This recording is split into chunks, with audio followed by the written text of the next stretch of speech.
अंतर्राष्ट्रीय व्यापार के मोर्चे पर भारत को एक बड़ी कामयाबी हाथ लगी है और उस बड़ी कामयाबी का श्रेय जाता है उद्योग वाणिज्य मंत्री पीयूष गोयल का। महज एक हफ्ते के भीतर भीतर लगातार 2 बार यूके का दौरा करके आखिरकार किसी तरह इन्होंने India UK free trade agreement की डील को पूरी कर ली है। जी हां, डील अब सील हो गई है India UK free trade agreement को लेकर के, और इसका सीधा सा मतलब यह है कि यूके के साथ अब भारत का फ्री ट्रेड एग्रीमेंट होगा, मुक्त व्यापार होगा भारत के साथ और यूके के साथ। जो सामान यूके जाएगा, जो सामान यूके से भारत आएगा, उस पर अब किसी भी तरह की कोई अड़चन नहीं रहेगी। ड्यूटी की बात लगती है, दोनों जगह इंपोर्ट ड्यूटी लगाते थे, या तो ड्यूटी घटा दी जाएगी या तो ड्यूटी हटा दी जाएगी। भारत से 90% से ज़्यादा सामान जो यूके जाता था उस पर अब कोई ड्यूटी यूके नहीं लगाएगा। ये अपने आप में भारत सरकार की, उद्योग वाणिज्य मंत्री पीयूष गोयल की बहुत बड़ी कामयाबी कही जा सकती है, क्योंकि इसके बाद भारत के एक्सपोर्टर्स के लिए, चाहे वो टेक्सटाइल एक्सपोर्टर्स हो, चाहे लेदर गारमेंट एक्सपोर्टर्स हो, उनके लिए एक बड़ा बाजार यूके में मिल जाएगा। यूके के साथ हमारा कारोबार और ज़्यादा बढ़ेगा। जो लोग यूके में जाकर के नौकरी करना चाहते थे, उनके लिए नौकरी करना काफ़ी ज़्यादा आसान हो जाएगा। यूके की कई सारी चीज़ें जो यहाँ के शौकीन लोग इस्तेमाल करना चाहते थे, वहाँ के स्कॉच वाइन हो, विस्की हो, वहाँ के लग्जरी गाड़ियाँ हो, वो भी अब सस्ती मिलेगी। तो बहुत ही विन विन सिचुएशन वाले यूके के साथ फ्री ट्रेड एग्रीमेंट डील को यहाँ पे साइन कर लिया गया है और प्रधानमंत्री ने इसे ऐतिहासिक करार दिया है।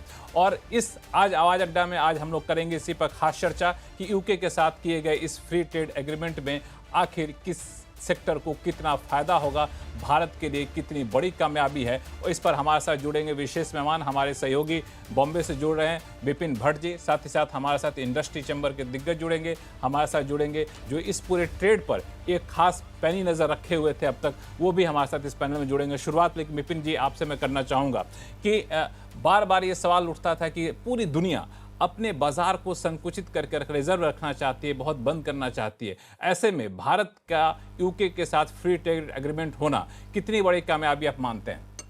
जी, बहुत बड़ी कामयाबी। और देखिए, मुझे तो इस समय एक और विचार भी आ रहा है, वो है इसका टाइमिंग। एक ऐसे वक्त पर जब पूरी दुनिया में थोड़ी सी सुप्रीमेसी को लेकर लड़ाई है अलग अलग रीजन्स में, और भारत और पाकिस्तान के बीच जो एस्केलेशन इस वक्त हो गया है, ये एक मेंटल सेटबैक होगा पाकिस्तान के लिए। आप इस चीज़ को सोचिए, कल हमारे यहाँ पर ड्रिल्स होने हैं और मतलब ऑलमोस्ट वॉर लाइक सिचुएशन है जहाँ पर दोनों देशों में ड्रिल्स हो रहे हैं और अपनी अपनी तैयारियाँ हो रही हैं। ऐसे में एक बहुत बड़ा FTA फ्री ट्रेड एग्रीमेंट, जो कि शायद कॉमर्स की दुनिया में या फिर अंतर्राष्ट्रीय व्यापार की दुनिया में सबसे बड़ी चीज़ है इस वक्त, वो दो देशों के बीच हो रहा है। तो पहला तो फायदा मुझे ये लग रहा है कि एक बहुत बड़ी मॉरल विक्ट्री इंडिया की ओवर पाकिस्तान, क्योंकि एक सेटबैक लगेगा एक दुश्मन देश को कि अरे इनके लिए इतनी बड़ी कामयाबी, इतना बड़ा सब कुछ, और 2 देश पास आ रहे हैं, यूके जैसे देश के साथ आप ये ट्रीटी कर रहे हैं। नंबर 1।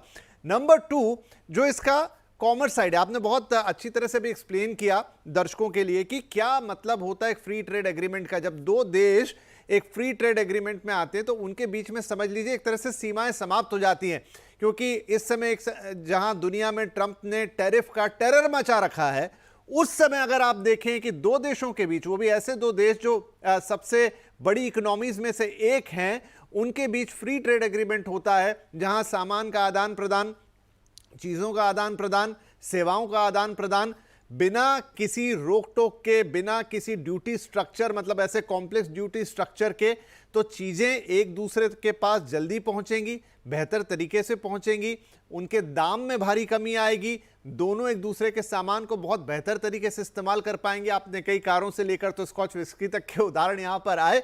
तो ये एक बहुत बड़ा मोमेंट है, और जैसा आपने कहा, देश के प्रधानमंत्री ने इसका ऐलान किया, और देश के वाणिज्य मंत्री जो पीयूष गोयल है, जो इसके पीछे, इसके आर्किटेक्ट आप कह सकते हैं उनको, जो काफी समय से इसके पीछे लगे थे। तो आई थिंक भारत के लिए सही वक्त पर बहुत बड़ी कामयाबी, जिसके कई मायने हैं सिवाय एक इसके कि वो एक फ्री ट्रेड एग्रीमेंट में तो आ ही गया है ब्रिटेन के साथ। बिल्कुल, इसमें एक चीज जो आपने कही बड़ी अच्छी बात कि ये टाइमिंग बहुत ही महत्वपूर्ण है। ऐसे समय में जब हम यूएस के साथ ट्रेड डील करने जा रहे हों, ऐसे समय में जब पाकिस्तान के साथ जिस तरह का माहौल बना हुआ है, ऐसे समय में डील करके भारत ने साफ कर दिया कि हम तरक्की के पक्षधर हैं और इसके बहुत सारे अलग अलग असर भी पड़ेंगे, भारत को फायदा भी होगा। शायद यही वजह है कि वाणिज्य मंत्री पीयूष गोयल ने जो पूरे इस डील को करार नाम जो दिया है, इसके बारे में कहा है कि यूके के साथ FTA भविष्य के लिए ऐतिहासिक है। ग्रोथ, रोजगार और इनोवेशन में इससे काफी ज्यादा मदद मिलेगी। दो बड़ी इकोनॉमी के बीच महत्वाकांक्षी डील है, बहुत बड़ी बात वो कह रहे हैं। एफटीए से भारतीय किसानों को फायदा होगा, एफटीए से एमएसएमई स्टार्टअप्स को फायदा होगा, ग्लोबल इकोनॉमी में जो पावर हाउस तक पहुंचने का लक्ष्य था उसमें ये एफटीए काफी ज्यादा मददगार साबित होगा। जो विकसित भारत का लक्ष्य प्रधानमंत्री ने तय किया उसमें मददगार साबित होगा, विकास और रोजगार का अवसर देगा। और भारत यूके एफटीए एक साहसिक कदम है, ये इनका पीयूष गोयल जी ने साफ तौर से इस पूरे डील को जो बताया है उसकी खासियत को लेकर के। इस बीच पीयूष खमाटा साहब हमारे साथ जुड़ चुके हैं जो कि इंडस्ट्री से जुड़े हुए हैं। खमाटा साहब, इस डील को आप कैसे देख रहे हैं? ये डील बड़ा ऑस्पिशियस मोमेंट पे आया है। एक्चुअली मेरा ये गुड फॉर्च्यून है कि I was part of the India UK trade talks only last week, और दोनों मंत्रियों से मेरी बात हुई थी। मैं एक नहीं एक्सपेक्ट करता था कि ये टाइम पे आ जाएगा, क्योंकि पूरा वर्ल्ड अभी एक जो पहला एक ग्लोबल वर्ल्ड था, मल्टीपोलर वर्ल्ड था, आज सब यूनिपोलर बन के बैठे हुए हैं। तो आई थिंक ये टाइम पे इंडिया यूके का ये ट्रीटी एक रोल मॉडल है वर्ल्ड के लिए, कि भाई ये टाइम में जब टैरिफ बढ़ रही है, कैसे दो कंट्री जो सिनर्जिस्टिक है, आज हमारे में बहुत सिनर्जी इंडिया यूके में, हम कैसे साथ मिलके एक पूरे ग्लोबलाइजेशन की ओर जाए। और इसीलिए मैं इसको ऑस्पिशियस मानता हूँ। और इसलिए मैं मानता हूँ ऑस्पिशियस है क्योंकि आज यू के साथ भी हमारे काफी सालों से डिस्कशन हो रहा है। यूएस से तो एक बड़ी ट्रीटी हमको करनी चाहिए, वो उनका के लिए टेम्पलेट बन जाएगा। मेरा ये होप है कि यही टेम्पलेट पे आज यूएस भी हो जाए, बिकॉज अभी इसलिए जल्दी करना पड़ेगा क्योंकि आज हमको एक मैन्युफैक्चरिंग इकोनॉमी बनना है विकसित भारत के लिए। हम सर्विसेज इकोनॉमी तक नहीं जुड़ सकते।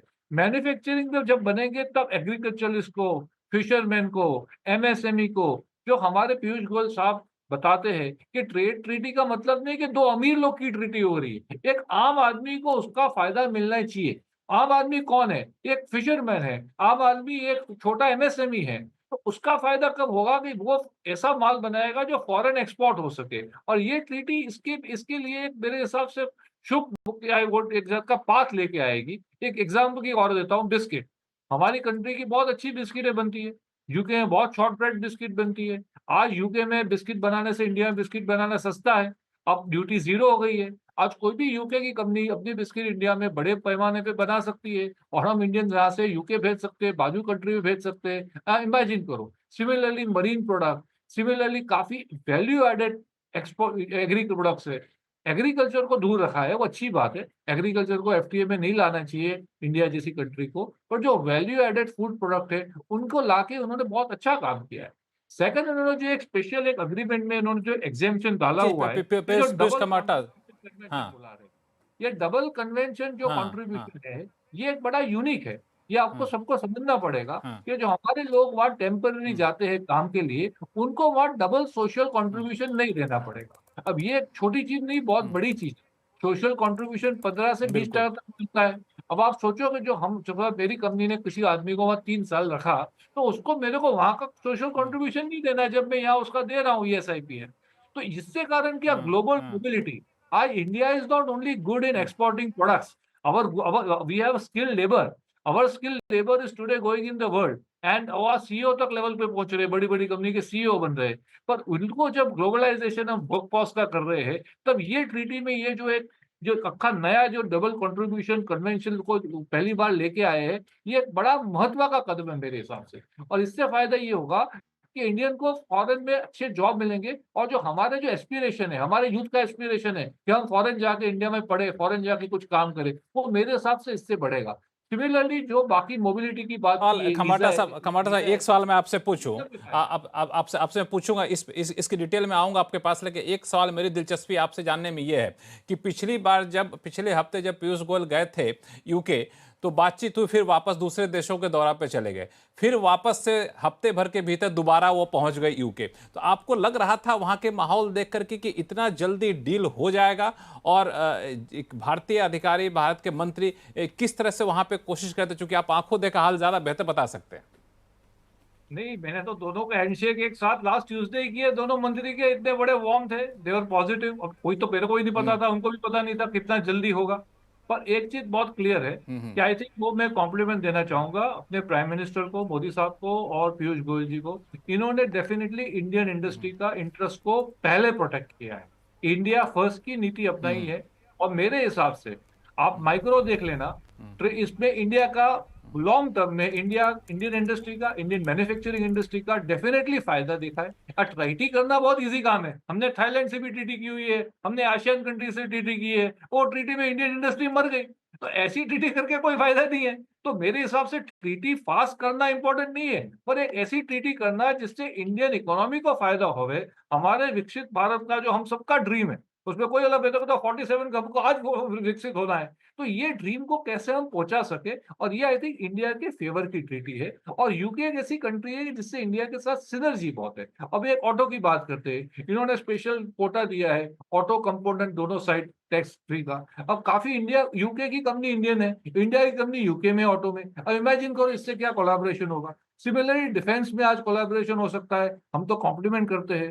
तो मेरे हिसाब से खाली फूड का तो मैंने एक एग्जांपल दिया, सर्विसेज का एग्जांपल दिया, इवन डिफेंस, कार्स, ये बिग टिकट थिंग है, इसमें भी आई थिंक ये ट्रीटी का इंडिया का फायदा डेफिनेटली आएगा, और यूके का भी फायदा है, बिकॉज यूके में सब कुछ तो बन नहीं सकता है। और यूके आज सब कुछ चाइना से नहीं इंपोर्ट करने वाला है, या तो यूरोप से नहीं करने वाला है, वो तो ब्रेक्सिट भी नहीं हो गया उनका। तो they are also looking at a dependable manufacturing destination.